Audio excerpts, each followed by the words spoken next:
আজকে এই ভিডিওতে বলবো ডকুমেন্ট ভেরিফিকেশন কিভাবে ডকুমেন্ট ভেরিফিকেশন হবে এডিআরির জন্য। ভিডিওটি শুরু করার আগে রিকোয়েস্ট হলো চ্যানেলটি সাবস্ক্রাইব করবেন আর এলে ভিডিওতে একটি লাইক লাগবে। যারা যেন মেরিটও আসবে আমার এই কি ডকুমেন্ট রেডি করবে।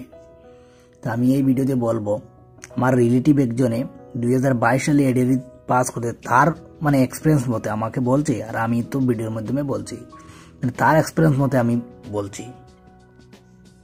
তো প্রথমে কি কি লাগবে ডকুমেন্ট এগুলি একবার দেখলেন। ডকুমেন্ট কাস্ট সার্টিফিকেট লাগবে, যার তো কাস্ট আছে, জেনারেল হলে তো লাগবে না, অথবা এমপ্লয়মেন্ট এক্সচেঞ্জ সার্টিফিকেট লাগবে। এবার এইচএসএলসি তো মার্কশিট সার্টিফিকেট এডমিট তথ্যটা রেজিস্ট্রেশন এইচএসও ডিগ্রি রব সার্জারি লেভেল অনুযায়ী।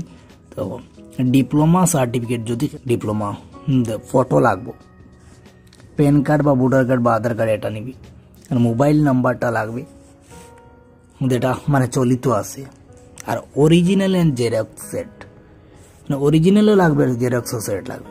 এরপর সেলফ অ্যাটাচড জেরক্স, এটা সেলফ অ্যাটাচ সিগনেচার লাগবে নিজের।